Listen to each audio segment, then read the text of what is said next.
Hello friend, नमस्कार। स्वागत है आपका एक बार फिर से राठौर इंग्लिश क्लासेस में। फ्रेंड्स, हम सब्जेक्ट वर्ब एग्रीमेंट को देख रहे हैं और इसमें ज़्यादातर चीज़ें हम देख चुके हैं। आज का वीडियो हमारा इस टॉपिक पर ये लास्ट वीडियो रहेगा, जिसमें हम बाकी बची हुई चीज़ों को देखते हैं। आइए देखते हैं सब्जेक्ट वर्ब एग्रीमेंट। फ्रेंड्स, पिछले वीडियो में मैंने आपको बताया था कि ये सारी जो वर्ब हैं, ये सारे नाउन जो हैं, ये अनकाउंटेबल नाउन होते हैं, जिसमें ब्रेड, एकोमोडेशन, पोएट्री, पॉटरी, ऐसे ढेर सारे आते हैं। ये सारे चीज़ें मैं आपको बता चुका हूँ। इनके उदाहरण और देखते हैं कि इनके उदाहरणों से आपको मेन मेन बातें जो मैं आपको बताना चाहता हूँ वो क्लियर हो जाएंगी। तो आइए देखते हैं फ्रेंड्स, अनकाउंटेबल नाउन जो हमने पिछले वीडियो में देखी थी उनसे रिलेटेड उदाहरण, और इनसे हम समझेंगे कि मेन मेन चीज़ें हमें क्या ध्यान में रखना है। कोई भी फ्रेंड अनकाउंटेबल नाउन है, इसका सीधा सा अर्थ होता है कि इसके पहले कभी भी आर्टिकल ए और एन नहीं आ सकता। अगर आप फर्नीचर के पहले ए फर्नीचर यानी आर्टिकल ए लगाएंगे तो ये बिल्कुल गलत होता है, क्योंकि अनकाउंटेबल नाउन है। ए और एन का ज़्यादातर अर्थ निकलता है एक। जब अनकाउंटेबल नाउन है, इसका मतलब हम उसे गिन नहीं सकते। तो जब गिन नहीं सकते तो एक कहने का कोई सेंस ही नहीं बनता। और अनकाउंटेबल नाउन है तो निश्चित रूप से इसके बाद सिंगुलर वर्ब आएगी। सेम इसी तरह से यहाँ देखिए, एन एडवाइज नहीं बोला जा सकता। Advise uncountable noun. हाँ, वर्ब जरूर सिंगुलर वर्ब आएगी हमेशा। आ लगेज नहीं कहा जा सकता, एन इंफॉर्मेशन नहीं कहा जा सकता। ये सारे जो है अनकाउंटेबल नाउन है। इनमें किसी के पहले भी आर्टिकल ए या एन नहीं लगा सकते। तो फर्नीचर इज नीडेड कहा जाएगा। Advice has been issued to the visitors, ना, विजिटर्स को सलाह दी गई है। Luggage was lost in the train. Information has been sent, सूचना भेज दी गई है। Bread is eaten by him, उसके द्वारा ब्रेड खाई गई है। ब्रेड को हिंदी में बोलें तो रोटी कहते हैं फ्रेंड।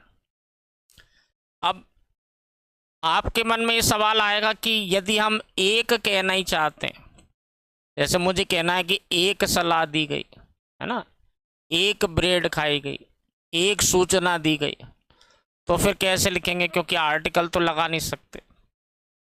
तो फिर इसको लिखने का जो तरीका होता है फ्रेंड, नाउन करे थे जब भी मैंने आपको बताया था, इनमें से किसी को भी यदि हम एक कहना चाहते हैं तो इनके पहले आ पीस ऑफ जोड़ दिया जाता है। जैसे मुझे बोलना है कि एक रोटी, तो फिर मैं उसे इस तरह से लिखूंगा, आ पीस ऑफ ब्रेड। यदि एक सलाह कहना है तो लिखेंगे आ पीस ऑफ एडवाइस। इसी तरह से बाकी सारे नाउन को भी एक कहने के लिए आ पीस ऑफ जोड़ दिया जाता है। अब हम देखते हैं फ्रेंड, कुछ ऐसे नाउन होते हैं जो देखने में बहुवचन लगते हैं, क्योंकि जनरली हमारा जो परसेप्शन रहता है कि यदि किसी शब्द में एस लग रहा है तो हम उसे बहुवचन मान लेते हैं। लेकिन बहुत सारे नाउन ऐसे होते हैं जिनके अंत में, जिनके नाम के अंत में एस आता है, लेकिन एस उनके नाम में ही जुड़ा हुआ है, इससे वो बहुवचन नहीं होते हैं। तो कई बीमारियों के नाम है फ्रेंड जिनके अंत में एस आता है, तो ये देखने में बहुवचन लगते हैं, ये एक वचन ही माने जाते हैं। यानी इनके बाद हमेशा सिंगुलर वर्ब आएगी। इनमें से देखिए, measles, mumps, diabetes, rabies, rickets, ये सारे जो हैं ये अनकाउंटेबल नाउन की श्रेणी में आते हैं, और इन्हें एस लगा होने की वजह से ये कन्फ्यूजन पैदा होता है कि ये बहुवचन है या एक वचन है। तो फ्रेंड, ये बीमारियों के नाम है, मीजल्स, मम्स, रिकेट्स, है ना, रेबीज़ और डायबिटीज़। ये बहुत कॉमन नाम है जो आपने अक्सर सुने होंगे। देखने में ये बहुवचन लगते हैं, लेकिन ये सारे जो है एक वचन माने जाते हैं, यानी इनके बाद सिंगुलर वर्ब आएगी। ये चीज़ हमें ध्यान रखना है। आइए फ्रेंड्स, कुछ और चीज़ें देखते हैं। यहाँ उदाहरण देखिए, diabetes is very common disease now days. Diabetes, देखिए एस लगा है, इससे कंफ्यूजन पैदा होता है कि बहुवचन माने या एक वचन माने। तो ये ध्यान रखना है आपको, ये सारे जो हैं इनको सिंगुलर अनकाउंटेबल नाउन मानते हैं, तो सिंगुलर वर्ब आएगी। कुछ विषयों के नाम फ्रेंड ऐसे होते हैं, नेम ऑफ सब्जेक्ट, जिनके अंत में इक्स आता है। तो ये एस की वजह से यहाँ भी वही कंफ्यूजन होता है कि एक वचन माने कि बहुवचन माने। जैसे मैथमेटिक्स, पॉलिटिक्स, है ना, physics, economics, linguistics, dynamics, statistics, phonetics, genetics और सिविक्स। ये सारे जो है सब्जेक्ट के नाम है, इन्हें भी एक वचन माना जाता है। इसके अलावा कुछ और वर्ड्स हैं, जैसे न्यूज़, है ना, एथिक्स और इनिंग्स। पारी जो कहते हैं, क्रिकेट में आपने देखा होगा पहली पारी, दूसरी पारी, तो इनिंग्स कहा जाता है, एस लगा के लिखा जाता है। कुछ खेलों के नाम है friend, name of sports and games. इनके नाम के अंत में भी एस आता है, जैसे कि डार्ट्स, है ना, कार्ड्स, डोमिनोज, एथलेटिक्स, है ना, जिम्नास्टिक्स। तो इनके नाम में ही एस जुड़ा हुआ है, ये एक वचन माने जाते हैं, यानी इनके बाद हमेशा सिंगुलर वर्ब आएगी। इसके अलावा फ्रेंड कुछ किताबों के नाम है, जैसे कि द अरेबियन नाइट्स, है ना, देखिए नाइट्स एस आ रहा है। Arms and the man, the rivals, lamps, tales from Shakespeare, Sohrab and Rustum, the lions of the East. इस तरह की कुछ किताबों के नाम होते हैं जो बड़े होते हैं, या इनमें एक से ज़्यादा शब्द होते हैं, लेकिन हमें ध्यान ये रखना है कि नाम तो एक ही है ना, एक ही नाम है, किताब का नाम है और एक ही नाम है, तो इसे हम एक पूरे समूह के रूप में मानेंगे और सिंगुलर मान के चलेंगे। कुछ देशों के नाम फ्रेंड ऐसे होते हैं जो कि बहुवचन रूप में लिखे जाते हैं, यानी उनके अंत में एस आता है, जैसे कि यूनाइटेड स्टेट्स, है ना, द यूनाइटेड नेशन, जो संयुक्त राष्ट्र भी कहा जाता है, the Athens, the Philippines, the East Indies, the West Indies, the Wales, है ना, द नेदरलैंड्स। तो ये सारे देश ऐसे हैं जिनके नाम के अंत में एस आता है, लेकिन यहाँ भी वही कन्फ्यूजन क्रिएट होता है कि इन्हें हम बहुवचन वर्ब लगाएं इनके साथ कि एक वचन लगाएं। तो ध्यान ये रखना है कि नाम तो एक ही है और वो देश भी एक ही है, इसलिए इनके बाद हमेशा सिंगुलर वर्ब आएगी। उदाहरण देखें friend, the United States is the richest country in the world. United States दुनिया का सबसे अमीर देश है। Gymnastics is a nice sport. Gymnastic एक अच्छा खेल है। The Arabian Nights is an interesting book. The Arabian Nights एक रोचक किताब है। आइए फ्रेंड कुछ और उदाहरण देखते हैं। The lions of the east is a nice book. The lions of the east, अब ये नाम है ना, लॉयंस ऑफ द ईस्ट एक अच्छी किताब है। Physics is interesting when taught well. Physics रोचक लगती है जब अच्छे से पढ़ाई जाती है। Measles is not a severe disease now. Measles अब एक गंभीर बीमारी नहीं है। नेक्स्ट देखिए फ्रेंड, कुछ अनकाउंटेबल और कलेक्टिव नाउन होते हैं, यानी कलेक्शन ऑफ समथिंग। व्यक्तियों का समूह हो सकता है, किसी चीज का समूह हो सकता है, इन्हें कहते हैं कलेक्टिव नाउन। कुछ कलेक्टिव नाउन ऐसे होते हैं फ्रेंड जिनको हम एक वचन रूप में मानते हैं, यानी इनके बाद भी हमेशा सिंगुलर वर्ब लगाई जाती है। तो इन नामों को बहुत अच्छे से आपको याद रखना है, क्योंकि कुछ कलेक्टिव नाउन ऐसी होती है जिन्हें हम एक वचन और बहुवचन दोनों रूपों में लिख सकते हैं, लेकिन ये जो है इनका कोई बहुवचन यूजुअली नहीं बनाया जाता, इन्हें हमेशा जो है सिंगुलर फॉर्म में लिखते हैं। जैसे कि जूरी, जजों का समूह जो होता है। मॉब यानी होता है हिंसक भीड़। काउंसिल यानी होता है परिषद। कमेटी यानी होता है समिति। ऑडियंस यानी होता है श्रोता। क्राउड यानी होता है भीड़, एक सामान्य भीड़ जो होती है। Family, assembly, army, navy, air force, ना team, class, government, herd, public, crew, staff, assembly. इनमें से कुछ नाउन ऐसे जरूर हैं जिनका बहुवचन भी बनता है, जैसे कि फैमिली है, टीम है, क्लास है। बाकी ज़्यादातर जैसे जूरी है, मॉब है, गवर्नमेंट है, आर्मी है, नेवी है ना, एयरफोर्स, इनका कोई बहुवचन नहीं बनाया जाता यूजुअली। अपवाद हर चीज़ के होते हैं फ्रेंड, लेकिन हम जनरल बात कर रहे हैं। जैसे ऑडियंस का बहुवचन ऑडियंसेस नहीं बनाया जाता ना। पब्लिक का कोई बहुवचन पब्लिक्स नहीं होता। ऐसे क्रू का कोई बहुवचन नहीं होता, क्रूज कभी नहीं कहा जाता।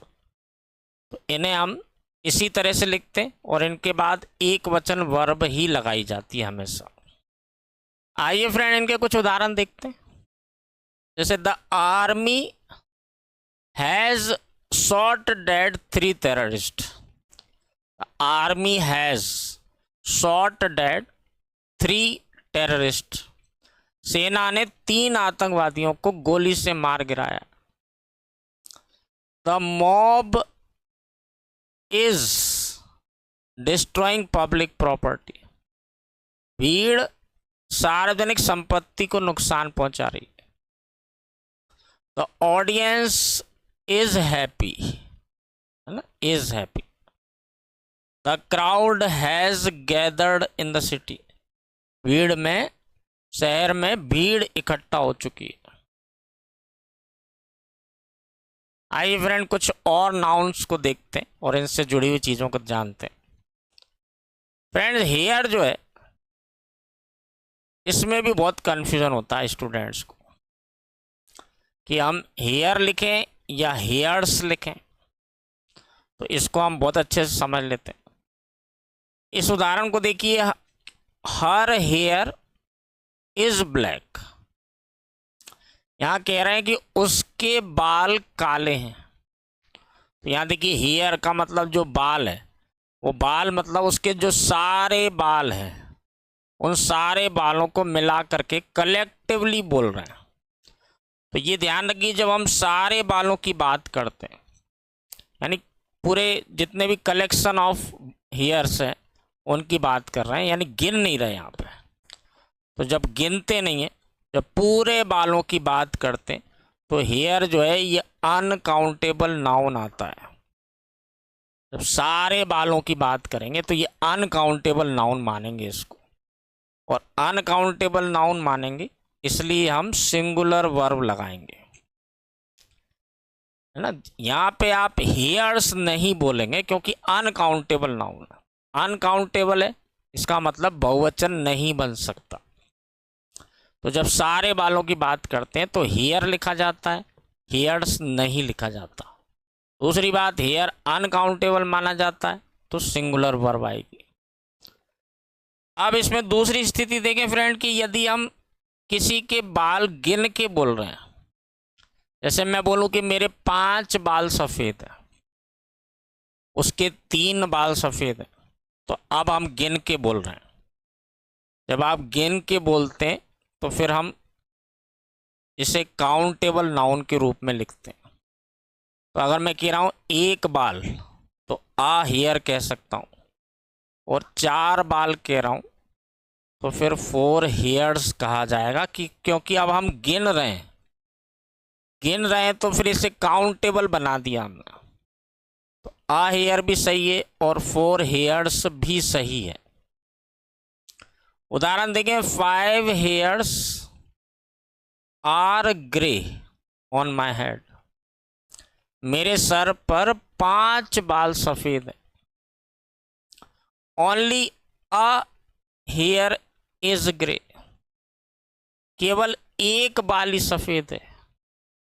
तो ये डिफरेंस को ध्यान रखना है कि जब सारे बालों की बात करेंगे तो हेयर लिखते हैं और ये अनकाउंटेबल होता है, लेकिन जब गिन के बोलेंगे 1 बाल 3 बाल 4 बाल तो फिर ये काउंटेबल हो जाता है। आइए फ्रेंड देखते हैं ग्लास। देखिए ग्लास के 3 अर्थ होते हैं। पहला अर्थ तो इसका होता है कांच, है ना। कांच जैसे खिड़कियों में, दरवाजों में या दुकानों में जो कांच लगाया जाता, इस अर्थ में ये अनकाउंटेबल नाउन होता है।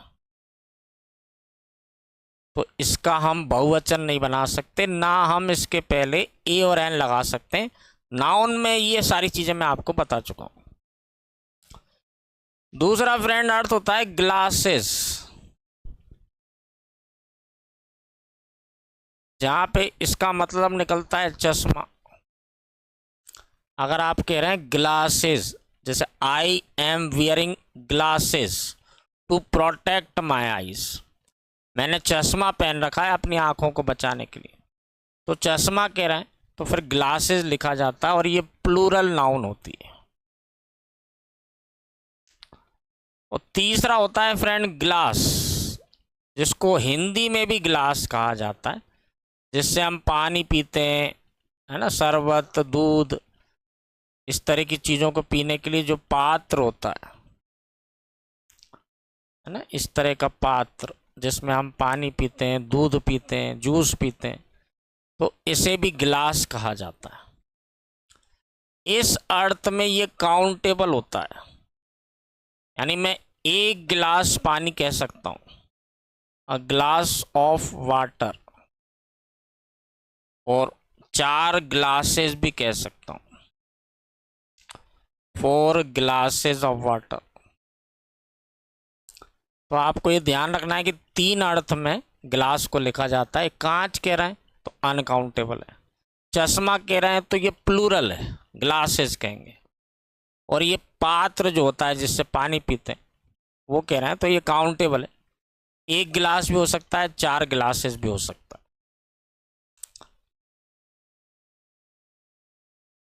यहां आप उदाहरण देखिए, a glass of water is needed, 1 गिलास पानी की जरूरत है। 5 ग्लासेस ऑफ वाटर भी कहा जा सकता है, 5 glasses of water have been given to them, उनको 5 गिलास पानी दिया जा चुका है। Glasses are worn to protect eyes, आंखों को बचाने के लिए चश्मा पहना जाता है। यहां ग्लासेस का मतलब है चश्मा। The beauty of Aishwarya is unmatched, Aishwarya की सुंदरता अनमैच्ड है, अतुलनीय है। तो यहाँ ब्यूटी जो है ये अनकाउंटेबल नाउन के रूप में लिख रहा है, और इसके हिसाब से ये वर्ब आ रही है इज। कभी कभी फ्रेंड ब्यूटी का मतलब, ब्यूटी जो है इसे नाउन के रूप में लिखा जाता है। इस ब्यूटी का मतलब होता है एक सुंदर महिला, तो आ ब्यूटी कहा जाता है। आ ब्यूटी का मतलब है आ ब्यूटीफुल वुमेन। यहां देखिए, a beauty is waiting for you, इसका मतलब है आपका एक सुंदर महिला इंतजार कर रही है। आ ब्यूटी मीन्स आ ब्यूटीफुल वुमेन। इसका बहुवचन भी कर सकते हैं, 2 ब्यूटीज, यानी 2 सुंदर महिलाएं। 2 ब्यूटीज आर सिटिंग देयर, यानी वहां पर 2 सुंदर महिलाएं बैठी हैं। क्लॉथ, ये जो स्पेलिंग होती है फ्रेंड CLOTH, इस क्लॉथ का मतलब है बिना सिला हुआ कपड़ा, तो ये अनकाउंटेबल नाउन माना जाता है। इस स्थिति में सिंगुलर वर्ब आएगी। This cloth is very expensive, ये कपड़ा बहुत महंगा है। फ्रेंड नाउन एंड नंबर जब हमने पढ़े थे तो इस तरह के कुछ स्ट्रक्चर्स को देखा था, जैसे $500, $500। तो इसका नियम ये होता है कि बीच का जो नाउन रहता है इसे कभी बहुवचन नहीं किया जाता। $500, तो ये लास्ट वाला जो है इससे बहुवचन करेंगे, और ये पूरा स्ट्रक्चर बहुवचन है, इसलिए यहाँ पे भी बहुवचन वर्ब आएगी, प्लूरल वर्ब आएगी हमेशा। जैसे 2 डजन पेंसिल्स, 2 दर्जन पेंसिल है, तो बहुवचन वर्ब आएगी ना। 5 मिलियन रुपीज, 5 मिलियन रुपीज, तो बहुवचन है, तो बहुवचन वर्ब आएगी।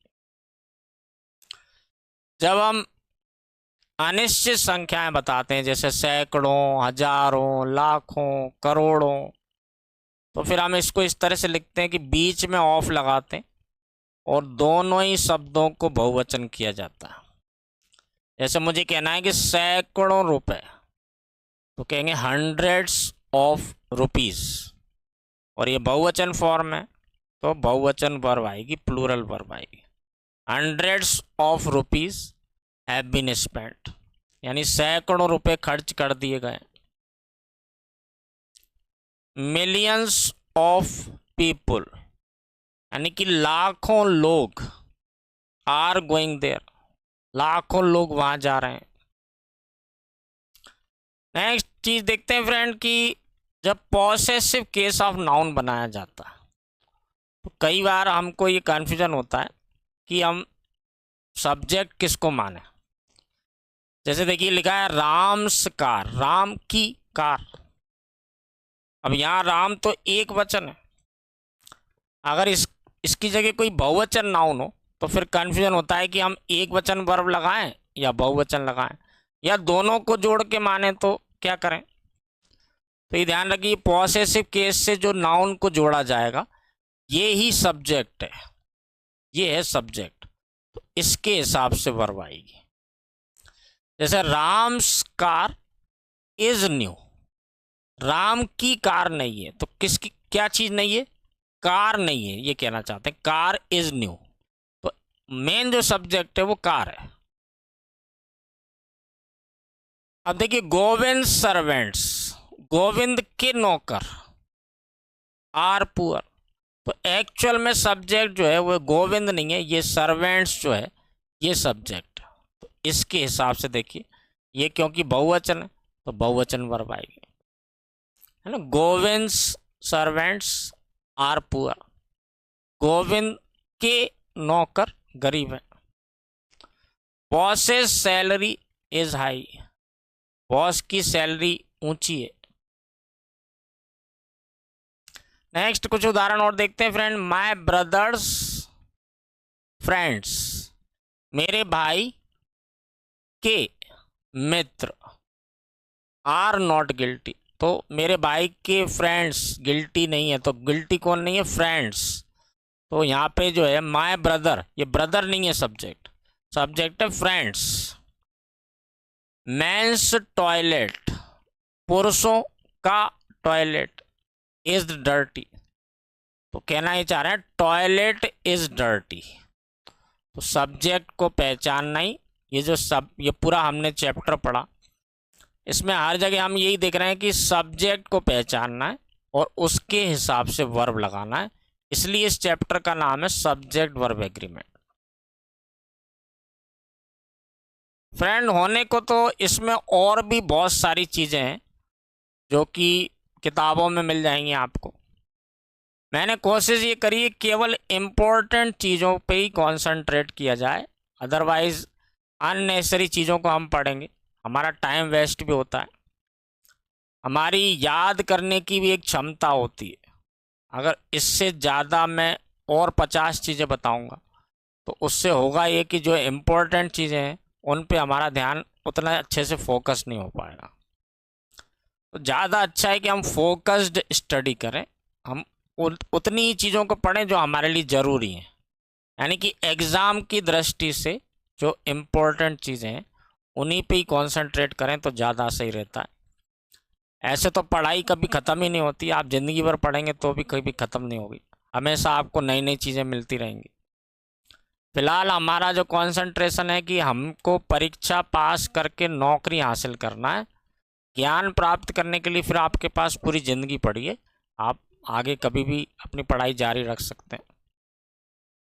फ्रेंड, ये चैप्टर हमारा यहीं पे समाप्त होता है और आज के वीडियो में हम इतना ही करेंगे। Thank you very much. Next video में फिर मिलते हैं।